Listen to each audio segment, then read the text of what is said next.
Hello, everyone. Welcome to Giant Sky live stream, where you will hear the songs from our new album, Not Today.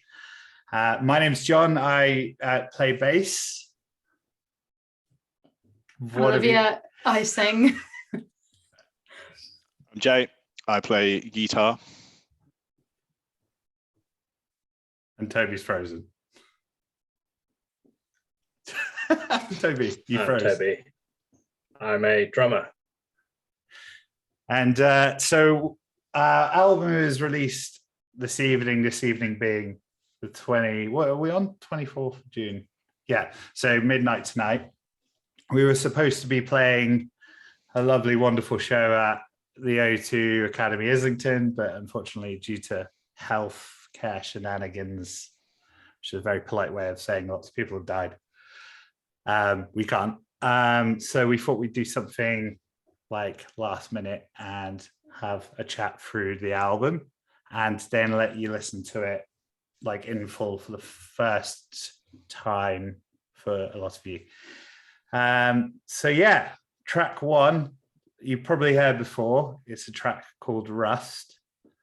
So this was sort of I wrote this one during the BLI protests last year.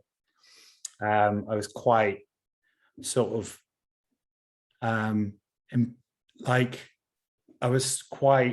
mesmerized by what was happening, and the visual of Colston being dumped into the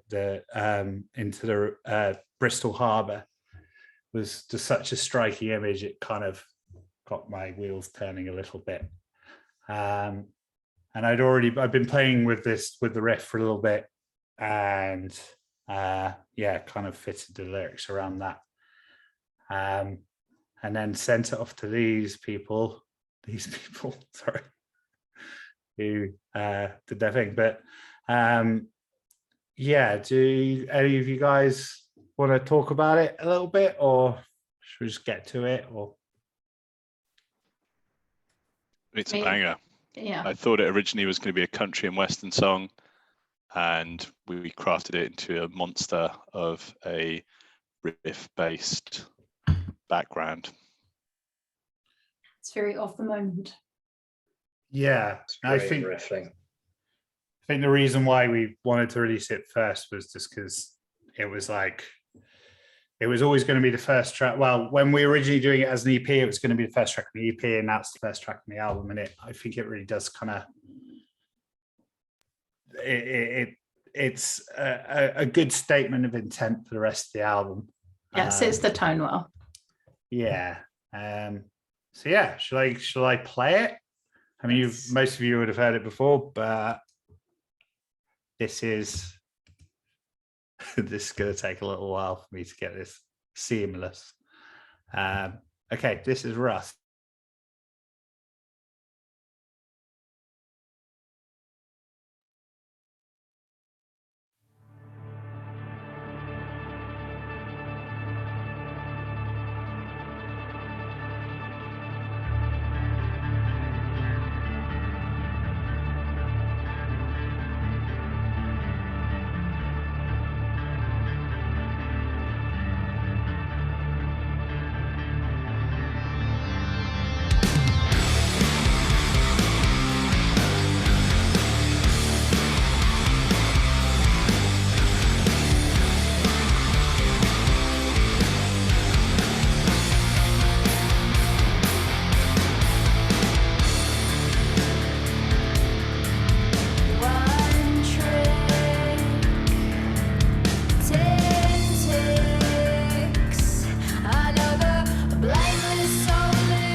Nice.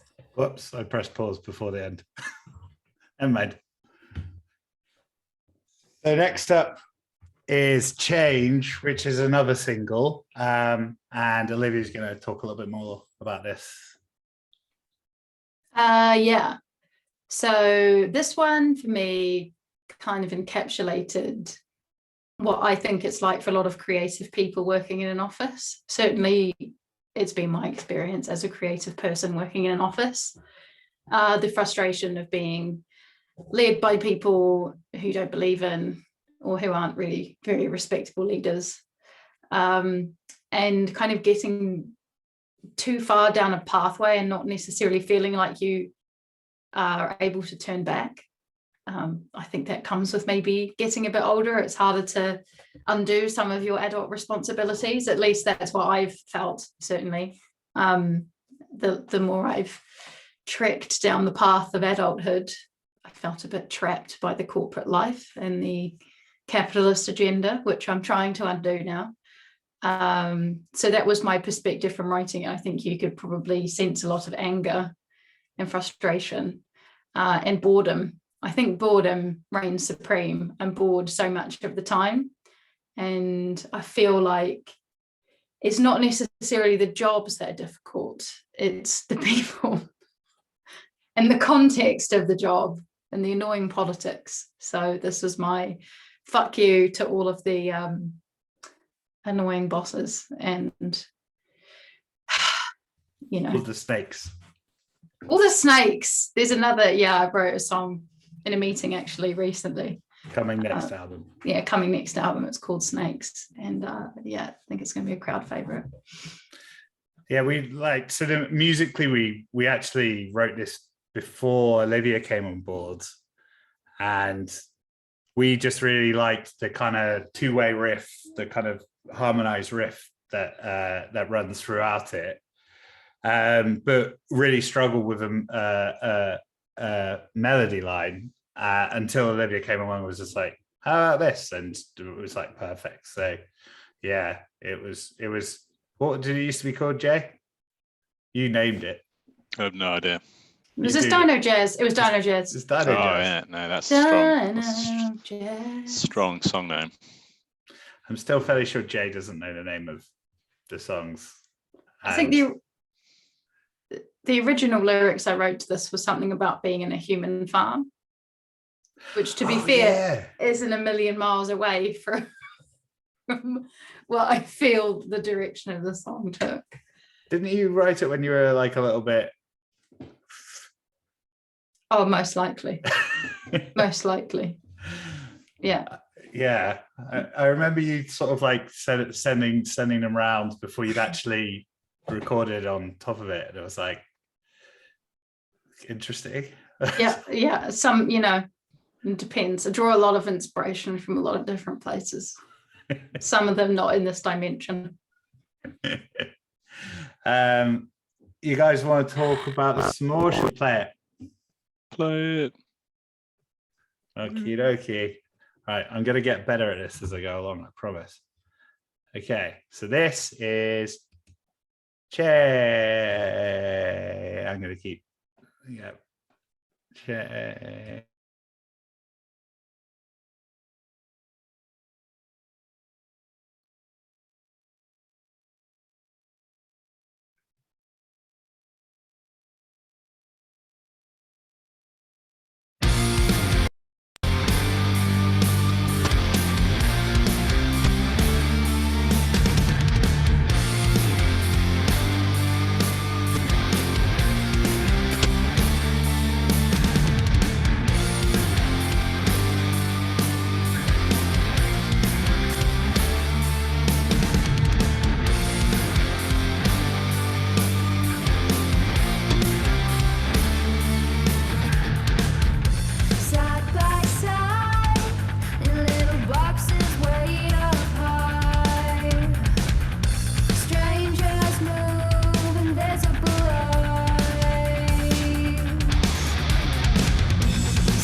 to try and change. Too old to try and change. That's what you always say. Too old to try and change. Too old to try and change. Why can't you try and change? Why can't you try and change? Too old to try and change. Too old to try and change. Why can't you try and change?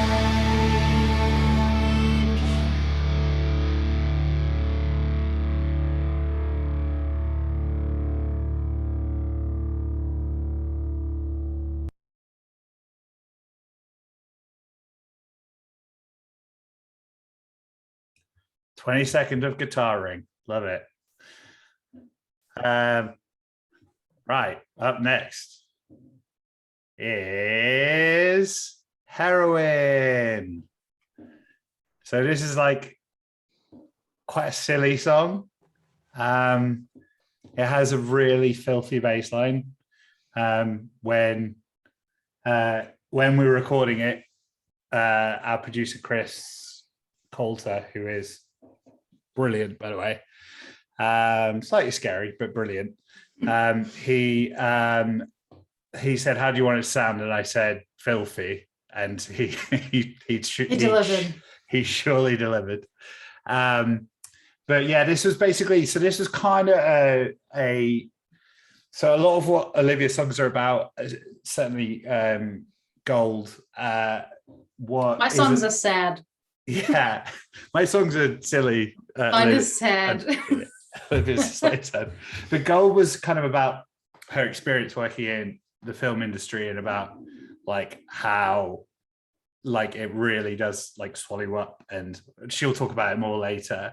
I wanted to kind of do a flip version of that where it's this kind of idealized version of this kind of Hollywood lifestyle where you kind of like meet the actress of your dreams, and it's like everything is you know, you go into the depths of LA and it's like this kind of underground, if you're in that kind of thing.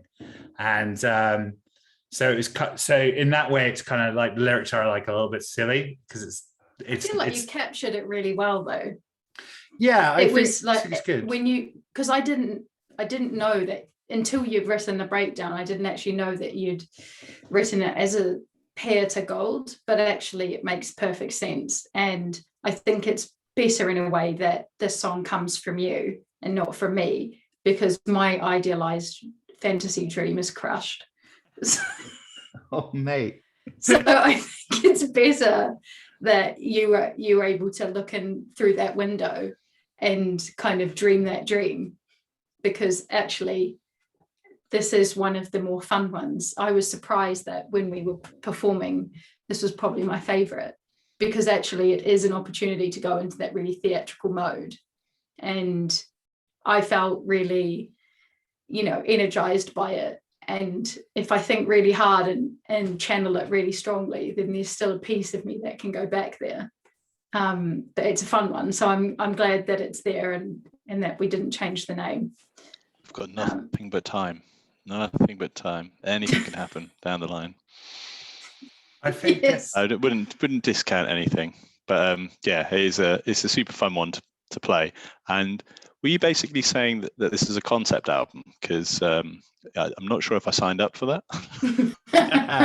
I mean, they're a definite fee. It was actually Olivia can probably so for those who don't know, we had a write-up in Atwood magazine, really good write-up, but we were asked to properly break down the album. And actually it was quite a nice exercise in like, because there were themes that we probably didn't even realize when we were recording them. And that it's like they're like, because a lot of the songs are about, this is kind of an outlier actually, I think. Have you got Sorry, I was just served. But yeah, it's kind of, this one's kind of an outlier actually, because a lot of them they're kind of either about the power of like love or a strong relationship, or just having your dreams absolutely crushed. So or them working together, that the way to get out of it is with strong companionship and that sort of thing. So but yeah, it's a really fun song to play live. I think that we kind of switched the set quite late on, didn't we? And we played it. It was the first time. It's the first time anyone would have heard it that was there, and we had it was a really good reaction to it. So yeah. All right. Without any further ado, this is Heroin.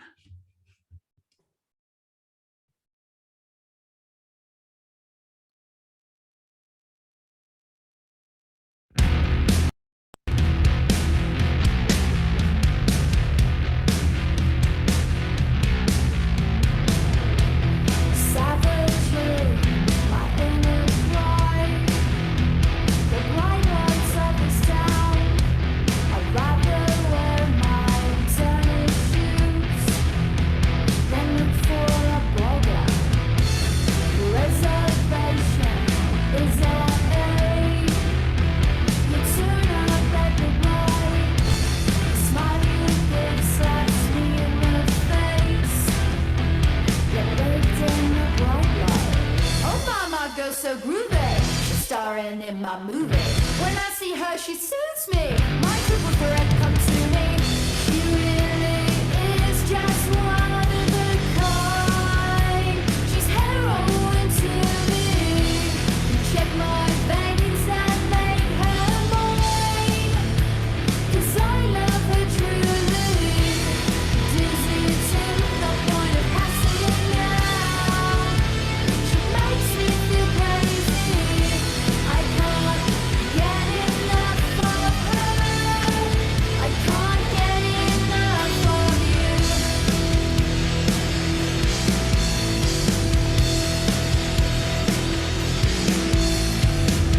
Grab me by the hand, drag me out the back. Tomorrow's Tuesday. The look you give lets me know that home isn't for me. Deeper into the depths of this town, annihilate my dreams. Yes, let me know when you're around. They let out a dog sleep. Oh, mama goes so groovy. She's starring in my movie. When I see her, she suits me. My triple threat come to me. She really is just one of a kind. She's heroin to me. Check my veins and make her mine. 'Cause I love her truly. Dizzy to the point of passing out. She makes me feel crazy. I can't get enough of her.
I still have no idea what that noise is and where it came from, but it's Yeah. now been immortalized in a recording. So Yeah, so just well done, John. a touch of backstory. That sound that you heard in the intro, the outro, and the bridge of the song, that is something that Jay recorded when we were doing the demos, but has no idea how or where it came from, and I just kind of pulled it out to kind of add a layer, a bit like how it is now. And Chris, the producer, was like, "This is like the best sound I've ever heard. Can you Was replicate it like it?" a patch or something, or was it something you actually No. created? I think I was picking up my guitar. You literally picked it up. Yeah, I picked up my guitar and I think I'd kind of made the automation so that it was sort of quiet in that bit, and I think John sort of just was doing something and found it and went, oh yeah, So that's the noise right there. It sort of goes like, it sort of went do and into that chord progression, and I was just like, that sounds so great. So that was actually like the only bit that was recorded outside of the actual recording studio, of the recorded bits, that is. So yeah, a little tidbit for you. So next song is Wolf. Olivia, do you want to chat a little bit about this? Oh, I mean, I sound so unoriginal. My songs have this very similar theme, but this one follows on the same trend off the back of Change. But yeah, when we broke it down for that magazine, it did kind of occur to me that this was my attempt at trying to empathize with some of those leaders, perhaps, and maybe even myself, because I don't think it's just unique to film. It's any industry that might have a creative leaning or a corporate leaning, where it's valued to be aggressive and to put the result above everything else. And I think working in those kind of high pressured environments where it's very ego driven, very reasonable, kind people can turn into wolves, and in the pursuit of getting stuff done. And so I've seen people who ordinarily would have been very kind and people I would have looked up to or respected turn into absolute monsters. And I'm scared that maybe there might be people out there who think the same of me, who might view me in that way because of the roles that I've occupied. I would hope not. I honestly don't believe I have it in me. But this was my kind of sad, you're not really as bad as you think you are. And also on a deeper level, it was a message to myself in a way that I'm also not actually that wolf. Like, I can't, just because I'm in that environment, I don't fit in there at all. And that's ultimately helped, recognizing that has helped me make that decision to get out of it. But that's essentially what that song is for me. And, the married to misery bit, that's really like, I look around and I just see everybody being really, really miserable, but also my poor wife being married to someone who has been incredibly miserable at times as a result of working in that kind of environment. So that's my take. And I feel like that's the kind of song that could, the meaning could change and evolve over time. And I think there might be lots of different ways that it could be interpreted. And I don't know if any of you guys have a way in which you might interpret it from your own perspectives. Jay. You're all silent, I'm assuming. No, well, I don't know we both about unmuted at the same time, so I was like the waiting for Jay to... interpretation, but I think this is still one of my favourite ones, and there's bits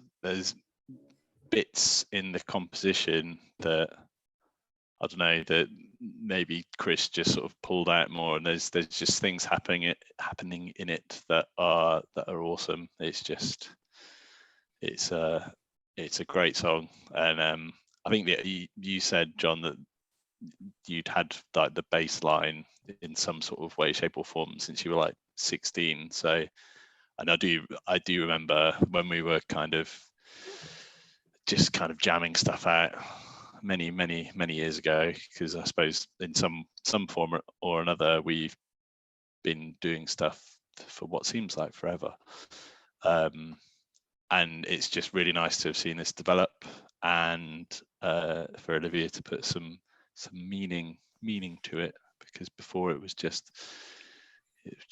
two riffs going round in circles. Yeah. Just a trucker song, wasn't it? Before? Yeah, it was just a Just a nice trucker song. arrangement that Olivia brought to life, I think. Yeah, I mean, yeah, Jay's right. I had that to sort of that kind of opening bass line going through my head for since I was a teenager, basically. But yeah, I mean, that's the thing. It's like, actually, it's musically, it's quite a simple song, really. It's the like bass wise, other than the kind of quiet bits, there's 3 notes like through the entire song. So it's like simplistic, but that but somehow comes across as having a lot of depth. And I think that Olivia's vocals really sort of pulled that out, and I find the quiet bits like really like haunting, but in a really good way, like that kind of. So yeah, it's as Toby said, Toby imagines it as a desert song. So anyway, we'll let you make your own Desert mind Roots. up. Desert Route. All right. So this is Wolf.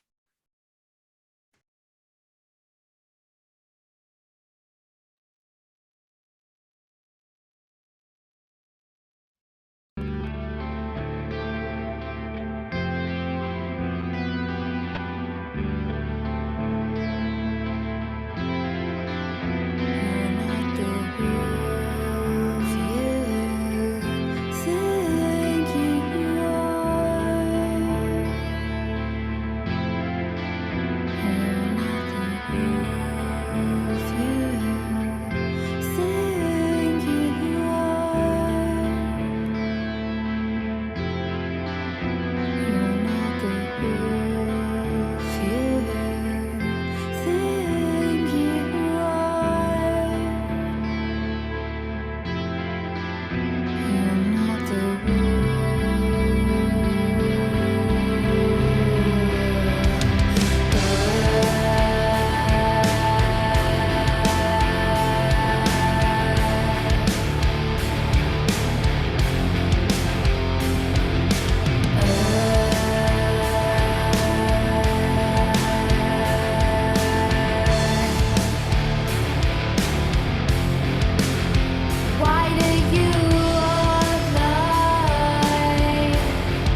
Lush. So that I like was- it. I like the clever use of words. Yeah, those harmonies as well, like coming in from the chorus. That was that was another in studio decision to kind of layer it. It sounds so good. Yeah, Slush. So next up is Home. Home is kind of like so slightly strange one because I wrote the lyrics kind of about myself, but also kind of about Olivia. So like the kind of I thought about Olivia's experience moving over here from New Zealand, like on her own, and how London can really be, it can be an incredibly lonely place. It can be a very difficult place. People are kind of assholes here, if we're honest, but like then you kind of live here a while and you realize they're not assholes, is like trying to sort of, you know, get through it. And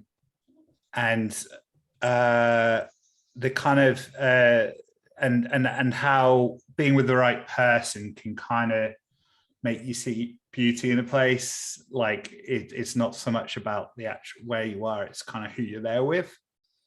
Like growing up, me and Toby grew up in the same area. It's a kind of village life, and I never felt like, I obviously didn't realize this at the time because like I didn't know anything else, but in hindsight I kind of feel like living in a sort of village, a small village where everyone knows each other, it's like I found that quite difficult and quite repressive, just because of like, you know, people like sort of I don't really want to like cast aspersions or anything, but like, and my life isn't that interesting, but like kind of keeping tabs on you, especially when you're a bit younger and stuff, and that kind of air of suspicion around everything. Whereas what I've really loved living in a city, I lived in a few now,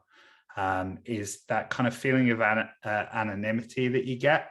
That's not to say there's a community like there. It's just that you kind of feel more like tolerant, I guess, and more just like, you know, a lot less suspicious and like less like, you know, what's that person doing here kind of thing.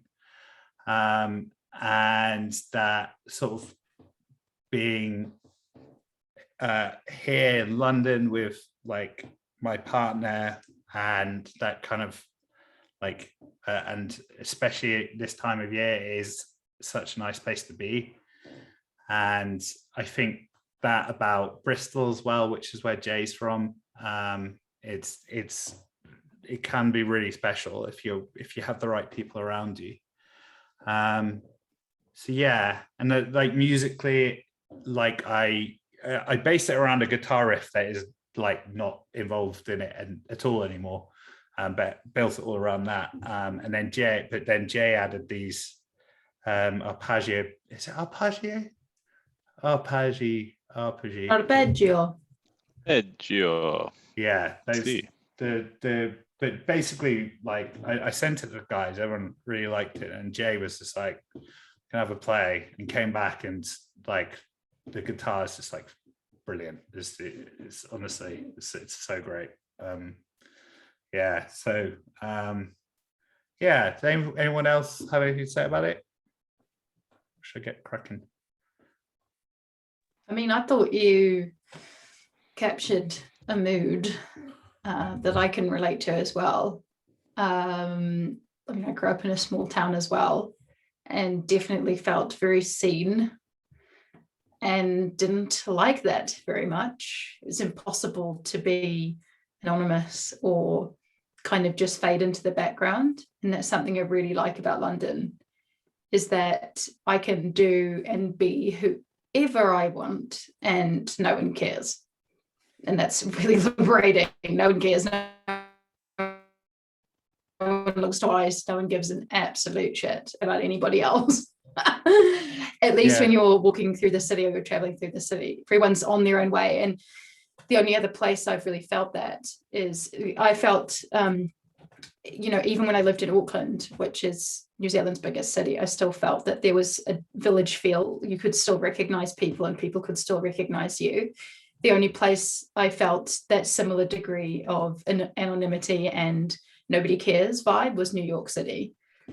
And, I remember taking the train around and just feeling quite at home and knowing that I could get away with wearing or being whoever, and no one was going to bat an eyelid. And there's something really, really special about that feeling. If you're the kind of person who doesn't like being looked at or gets watched or whatever it is, if you're in a big city like that, particularly in one where there's really strong cultural variance, that's really important. And so that I remember when you sent this one through and you wrote it and you sang the lyrics, and I spent so long singing this one and practicing it before I recorded it, and I really, really loved it. And that whole the bit, I don't think I'll ever take you back to my hometown. I really like that line, especially because taking Lucy back to my hometown was such a big deal. And she was so scared that I was going to take her back there and that she was going to go, oh no, you've fallen back in love with it. And you're going to want to move here. And we're going to have to move back to New Zealand and move to this tiny town. And then she visited it and she was like, that fear does not exist. I get it. It's fine. We're going to be in London forever. So thank you for kind of capturing something that I don't think I could have captured myself in the same way. That's quite all right. Cool. Well, yeah, let's listen to Home. I'm going to capture some more Pokemon.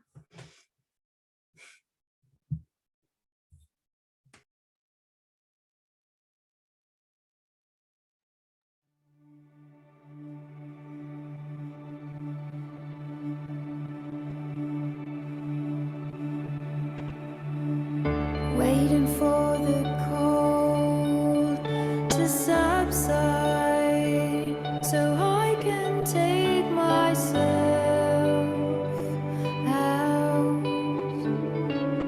out of this one bad nightmare, all wrapped up and warm. We take ourselves to the top of the and sit and talk.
That was Home from Giant Sky.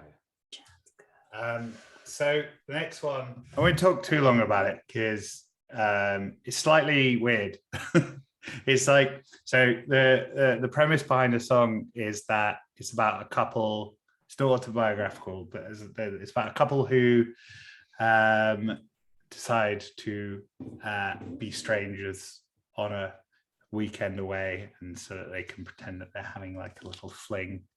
To be honest, I kind of built this around, like I had that like little the little riff that you'll hear throughout, and I just the strangers out of place just sort of like came into my head, and I just kind of built around that. So it wasn't one of the ones that I thought too much about, but actually in terms of harmonies and the way the song builds, it's actually one of my it's sort of become one of my favorites. We didn't know how to end it though, so we just kind of ended it. So the ending is slightly weird, but yeah. Anyone else want to pitch in? It just reminds me of that movie Snakes on a Plane, which I've actually never seen it. It's Kanye West in it. Whoa. No, After this, Olivia, Watch you that should go tonight. watch those snakes on. I know there's that online. quote. Maybe I have seen it. I'm tired of these motherfucking snakes on my motherfucking I have plane. had it with Which these apparently motherfucking snakes he said- on this motherfucking plane. He said, "I'll do the film, but only if I could say this line." And they were like, "Sure." Who's in it? Samuel L. Jackson. Okay. I heard different. I heard that like they tested it with audiences, and someone in the audience pitched it. I don't know how true that is. Someone in the audience was like, "It's good, but I think you need Samuel L. Jackson saying that." And they were like, and then that became the whole fucking movie. Anyway, enough about. Anyway, I'm Snakes sorry on a that Plane. that's my association. It's Yeah. just So anybody the that next says song anything on a plane. is Snakes on a Plane. So this is Snakes on.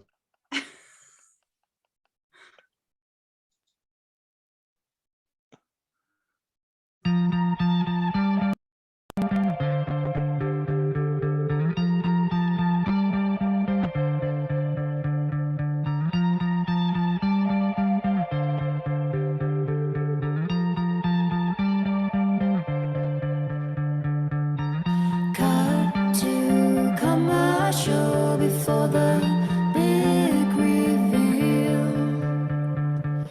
This mystery pair wrapped up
Fun with synths.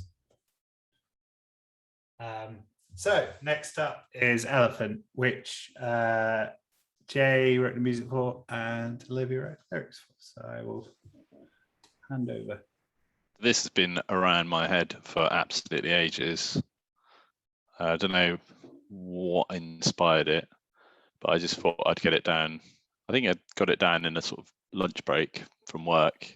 So it was scrappy as anything, but then sort of sent it to the guys, and I think Olivia came up with a melody and the lyrics sort of within a couple of hours, which was crazy, and it just worked so well. And it's, I think, for how jolly the actual track is, it's probably the most, I don't know, exposed sort of bit of music lyrically that I think I've listened to in a while. So I quite enjoy it from that perspective. And yeah, on to Olivia. Yeah, I suppose if you listen to it, you wouldn't think that the song was about having depression, and yet it is. Well, at least lyrically, it, from that point of view, it's kind of a really garbled, urgent, I'm so sorry list of things. For people who have depression or know someone with it, I think they'll probably be able to relate to it quite strongly, where you know, I don't want my wife to think it has anything to do with her, because it doesn't. It's actually just, in my experience, something that happens to me without my control, and yet it can have all these knock-on effects. And some of those things are you can't get out of bed, or you can't function. So I suppose a lot of the time I try to be a bit more mysterious and put some layers or barriers between myself and whatever it is that I'm putting out there. But this one, I don't know, it kind of all spilled out, and I thought, you know, I'll just send it to everybody and see how it goes down. And I suppose you guys responded to it in a nice way, and Chris seemed to like this one as well, which is reassuring to have his approval. But yeah, I think I didn't really even change anything about it either, but I didn't want to.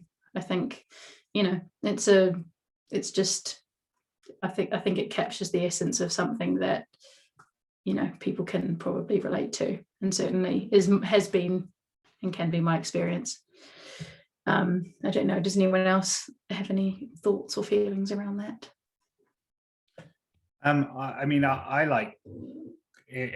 For me, the song was a bit of a godsend, because we had 9 tracks, and like there were a few more that we were ahhing about, but they weren't quite right. And I mean, you guys wrote this for like 3 weeks before we recorded.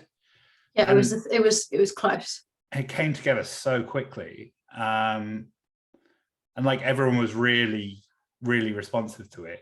You know, I think I was the last one to record my bit, which is not usually what happens. You know, and yeah, I think that it's a really kind of like, it's quite a brave song that you've written, Olivia. I think it's and I think it's really fun to play, and like the riffs are great, and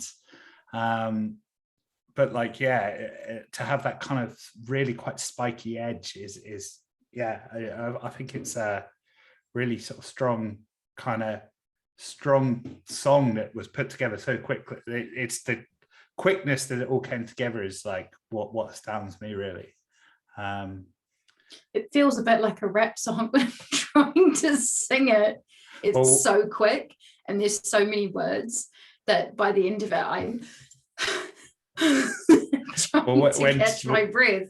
When Toby counts us in, it's kind of like it's all down to him. Yeah, it's the first few times we played it all together, because a lot of these songs we we'd never played together before. We didn't even play them together when we were recording them. Like, No. you know, so when we were kind of gearing up to play live, first time we played it, Toby put it at like a completely normal pace, but it needed to be slower because it was every tiny increase in speed is just like, it's just going to kill Olivia. So Need to yeah. sit back. Need to sit back a lot more on this one. Just Yeah, to get the words out. I think you've got it now. Yeah, that first couple of times it was just like, just saw Olivia just go like every time. Doesn't help that I'm so unfit right now that I can barely walk upstairs. So I need, you know, when I come back from New Zealand, I'm going to be able to do the song at 170 beats per minute. Yeah, and put some dance moves in there as well. Mm. Okay, Mhm. so this is Elephant.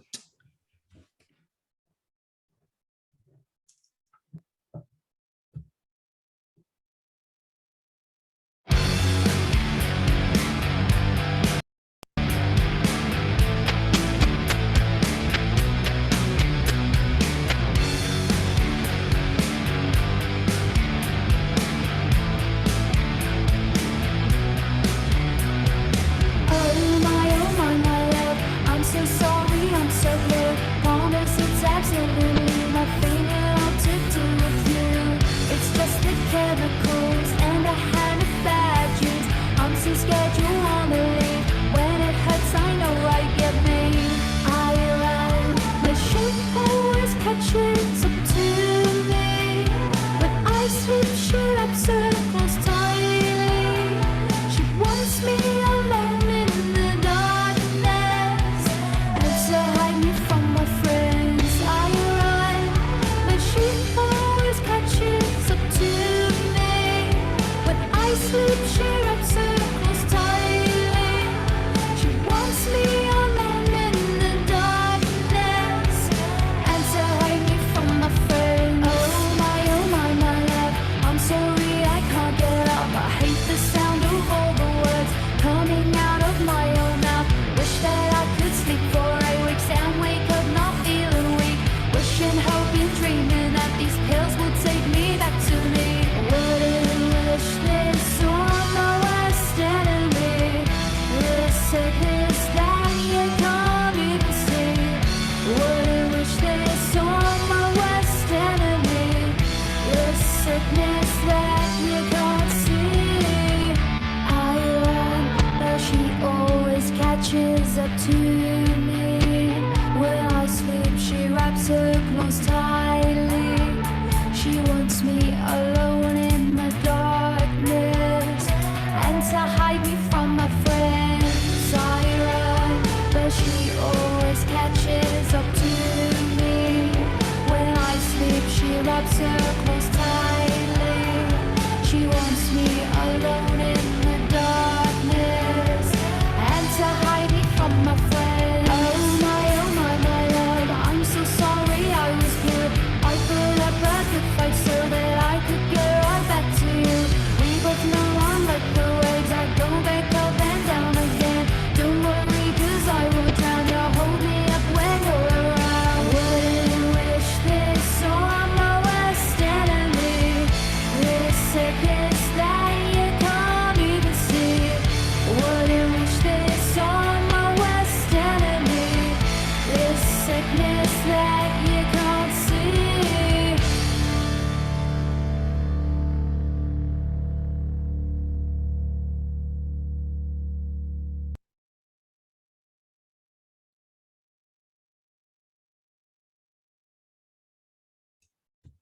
All right, we're getting you to the business end now.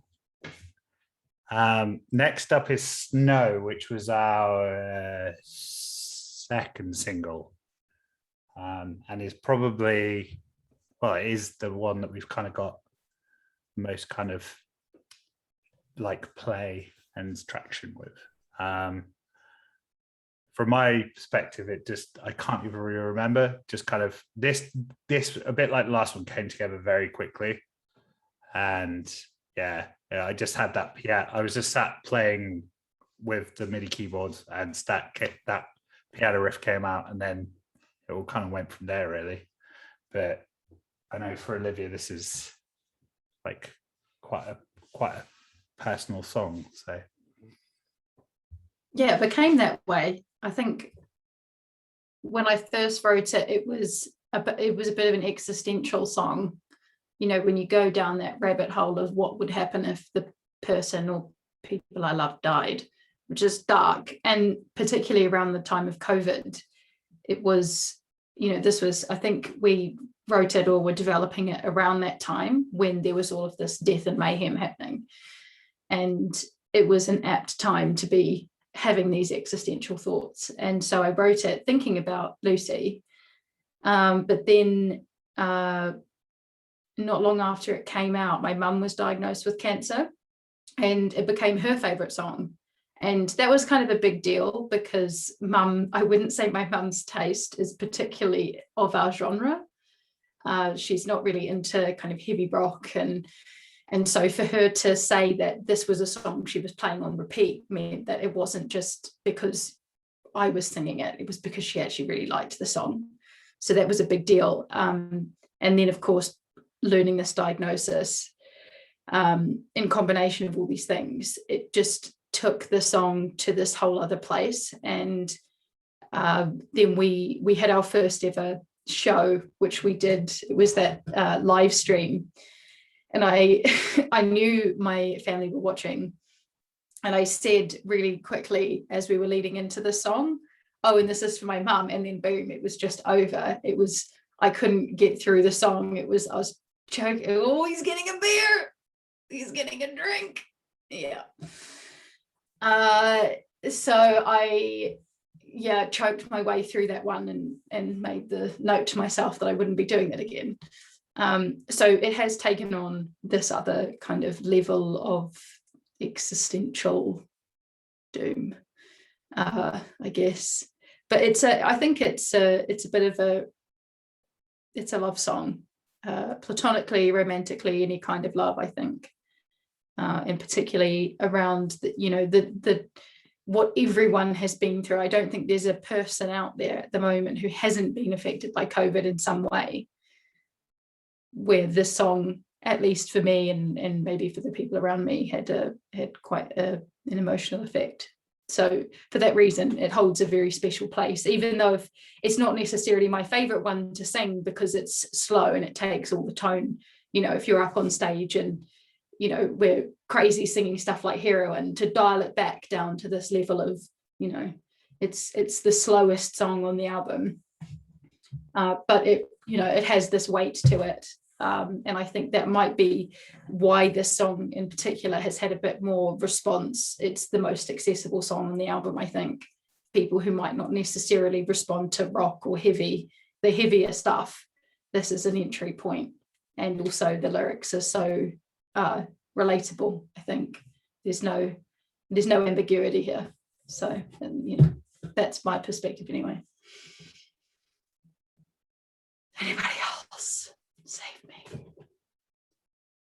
Okay, should we get it going? Get it going. All right, so this is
eternity without you.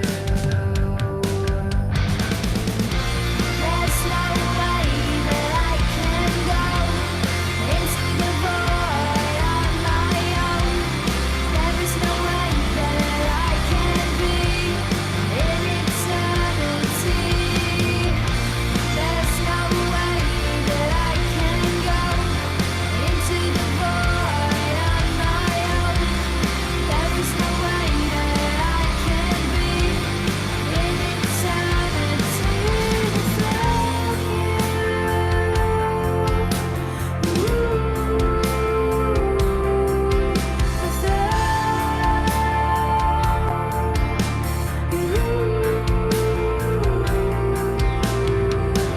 Safe and sound in our little house.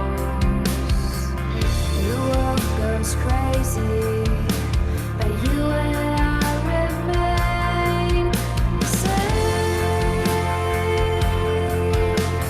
The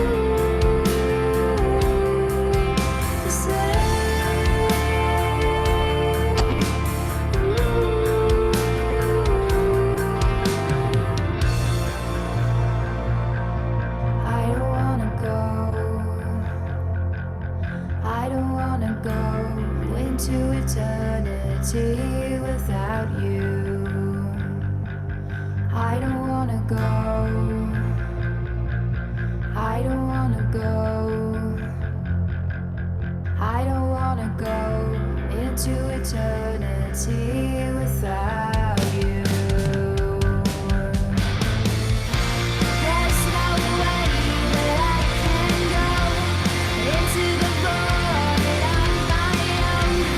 There is no way that I can be in eternity.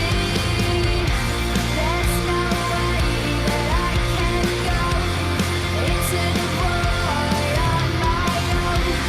There is no way that I can be in eternity.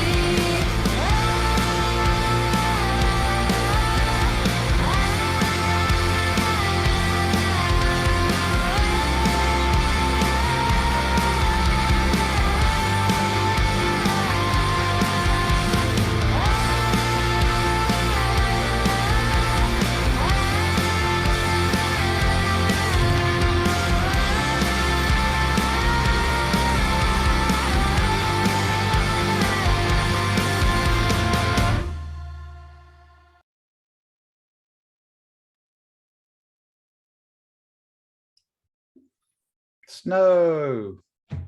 No. Bypassed it. There goes my little kitty. I've got Maui here now. Maui, come say hello to the camera. This is the stage of, oh my God, this is such a silly cat. He's so strange. Oh, okay. This is a portion of the video where we introduce you to all of our cats. What? Tell me. You want to go on the desk? So the penultimate song is Human, which was our last single. This was the first song that we kind of wrote all four of us together, which is nice. So we wrote it actually pre-lockdown. We had a twinkle in our eye and thought that we'd be gigging within a few months, and yeah, never mind. But yeah, this one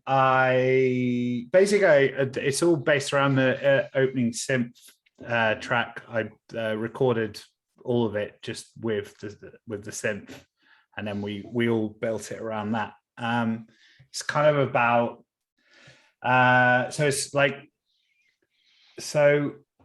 it's basically, there's still so much bigotry and hatred in the world, and racism and xenophobia, and all the bad isms. And I think that this song is quite a hopeful one, because I think that the reason why it feels like that it's becoming worse is because the people who still believe it know that they're being drowned out and they're getting louder and louder and louder, and this song is kind of trying to reflect on like it's hoping that one day these people, they're mostly guys, just won't exist anymore. They'll change their mind, or like it's optimistic, which I know is very difficult, and it's very easy for me to say as a straight white guy.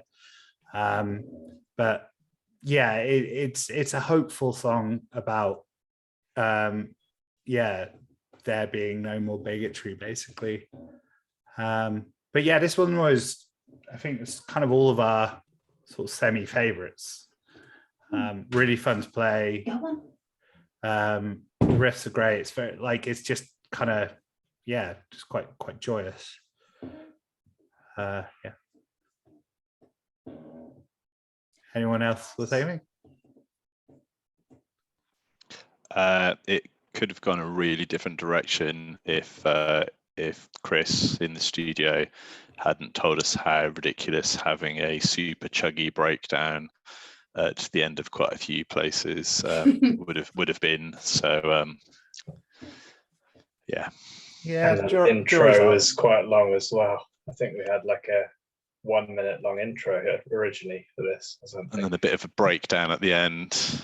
And it was kind of double chorus as well at the end. Do you need that in a pop song?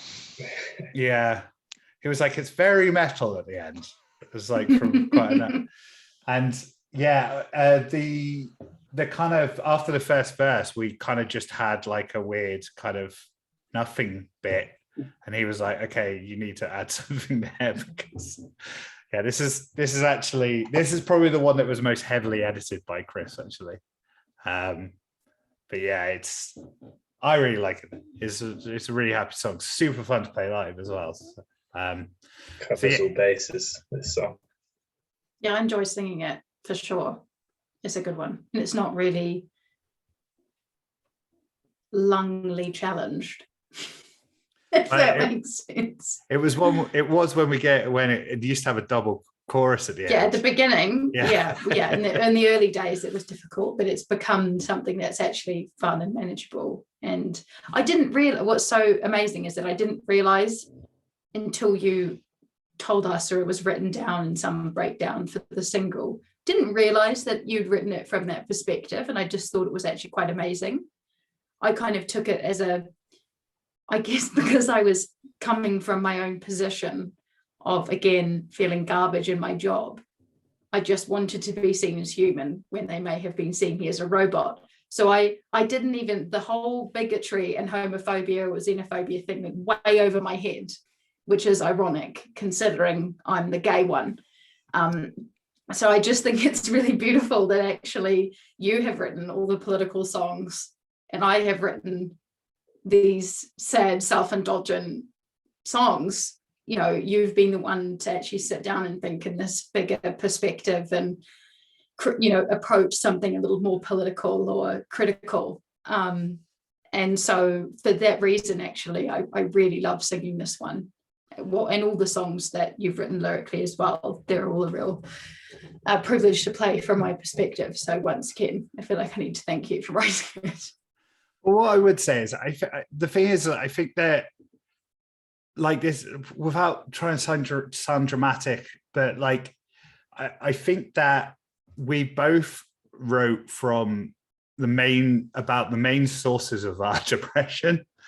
Like, yes. mine is a lot more focused on the kind of wider world, whereas so I think yours is a lot more it's deep within. I'm suffering from my own position. There's no, sure. So I think that's kind of where it's come from, is like I write about political things just because, like, I don't know what the fuck else to do, you know. So yeah. Anyway, it works well though. I think it means that we end up with a spectrum of songs that explore the external and the internal, and somewhere in between. Yeah, I think so. Yeah, and because I know that in your experience, you're not just well, maybe I'm psychoanalyzing you here, but your experience isn't just the external. No, You know, no. sometimes I feel like we need someone to maybe draw us out.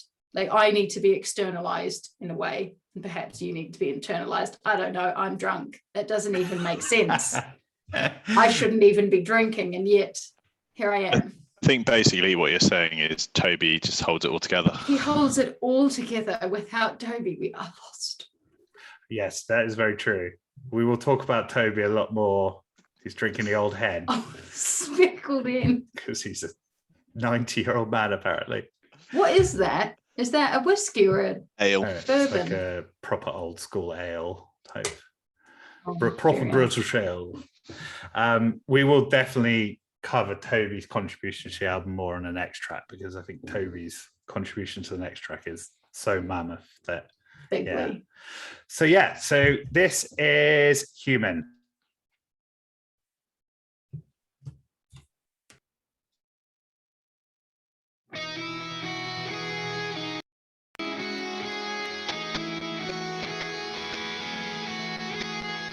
Hello, good morning. It's time to seal your fate on the back of this old milk float. Start your engines. It feels like time has stood still, and then jump right off the boat.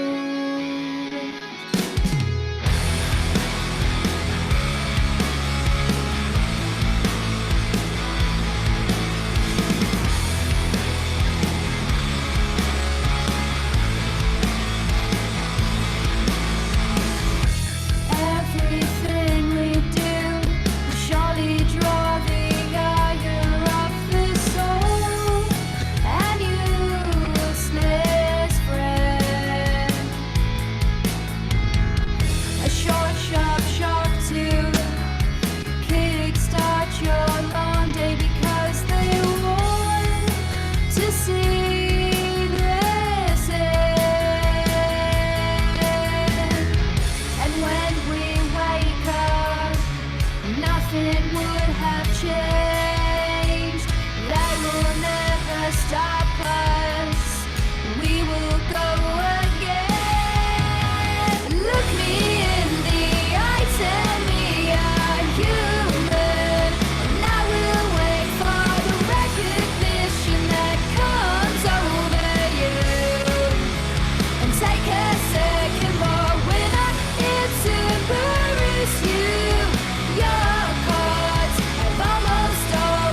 Human. I don't know if you can hear my cat. My cat is meowing. All Now right. he went out. He's a big fan. It likes human. Yeah. So that brings us to the final song, which is Gold, which was definitely our most ambitious song and the one that definitely took us the longest to record. I really feel like so Toby is like genuinely one of the like best drummers out there. I'm not just saying that because he's an old friend. He is an incredible drummer. And I feel like he was very unselfish on this album in general. Like, there was like, he could have done more. Like he's capable of doing more, but he did what was right for the songs. The nice thing about this one is that he got to let loose quite a lot towards Flex. the end. Yeah, flex. Nice term. But in a controlled manner. Yeah, to be fair, Chris did tell him to tone it down like pretty quickly. But Bass drum was too busy, I think was the terminology. So bass drum too busy. That is why you should come and see us live, because that's when Toby really when the bass drum gets busy. Gets very busy. Need to get another bass drum, to be fair. That's true. Not cutting it. So busy. But this is like this is a bit of an origin story, this one, for us as a collective, because this was this is something that the three of us have been playing with for God knows how long, really. So basically, long story short, myself, Toby, and Jay have been playing together some form or another for 12, 15 years. I don't really know, a long time. And we sort of sporadically, I think the longest time apart was about 3 years, but we'd get together and there were certain things that we would work on. This is the only thing that's really stayed all the way through. It was very, very early on that we were this and Wolf, I reckon they're the two that at least there's been a bit of along the way. Our original sort of dad rock vibes, I think, have all fallen by the wayside, but we got some good, I think Olivia put some good lyrics to some of those bits as well, so maybe it might be revived one day. Yeah. But so we decided about however long it was now, 2 years ago, that we'd have one more crack with trying to find a singer and see whether we could get something going. And we went on, I can't even remember the website. I'm very sorry, because we should be bigging them up, because obviously if we were put together. I think it was Bandmix. Bandmix, that's it.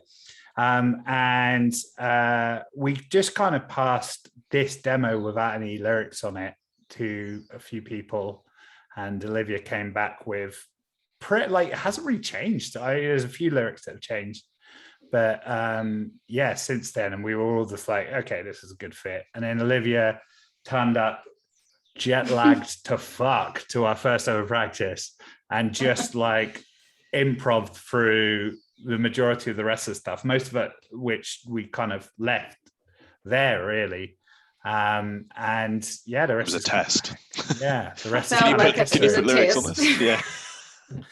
I just remember one for one song, her just going, don't let me drive. Yes, I remember that. Yes. But yeah, so this is kind of the coming together of it, and I think that this is the one I'm most proud of. I don't know about you guys. I think it's the most powerful for all four in a way.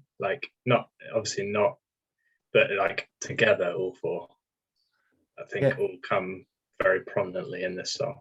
Yeah, that's true. Actually, we all have our moments in this song, which is not true of any others. I think, sort of understandably, a lot of the time you can't always be the star, darling.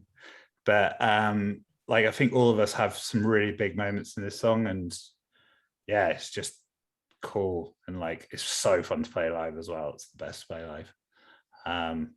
It goes on for a long time sometimes. You never know when it's going to stop. Yeah, we cut That's it the good about thing. 4 minutes. We cut it by about 4 minutes for the record, I think, in the end. But yeah, it was a slog to record, but I think that I remember when it was starting to just come together, and all of us were just like, this is so great. Yeah. Shall I get it going? Yeah. Yeah, let's do it. So this is gold.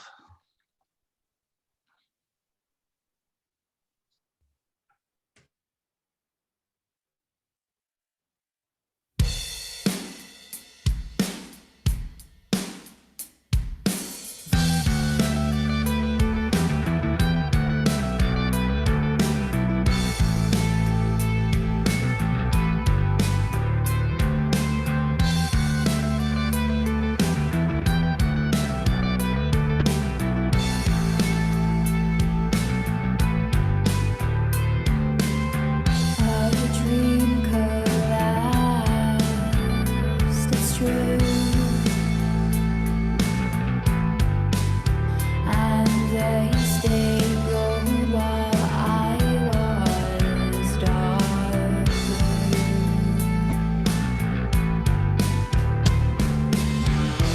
How did I find myself in so deep?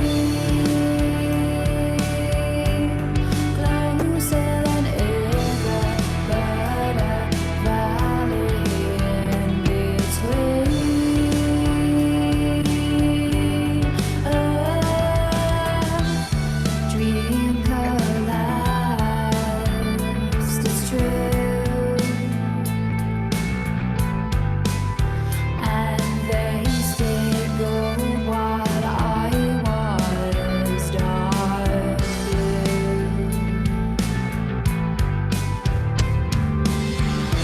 Give up now, girl. This ain't fun, girl. And that ain't good 'cause it matters. Stop, done,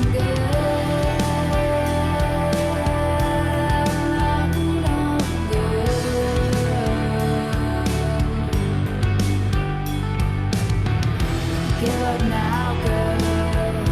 This ain't fun, girl. And that ain't good 'cause it matters. Stop, done,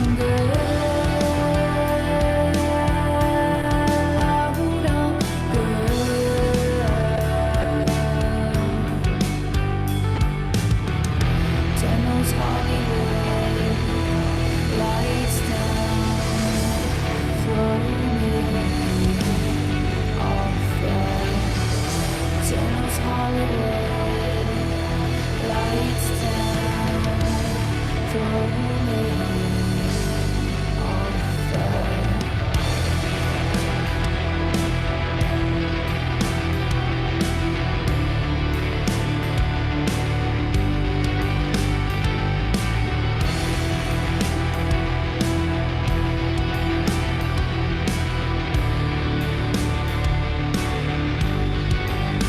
She was gold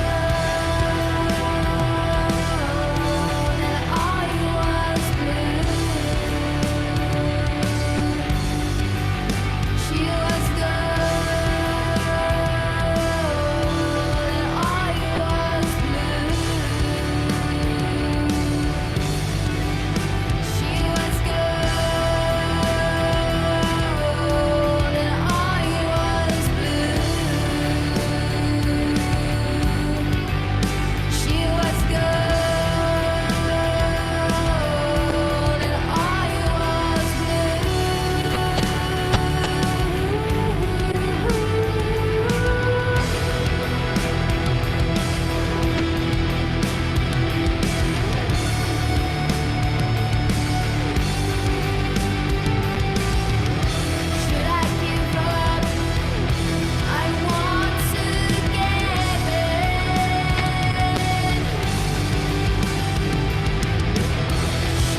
And there we are.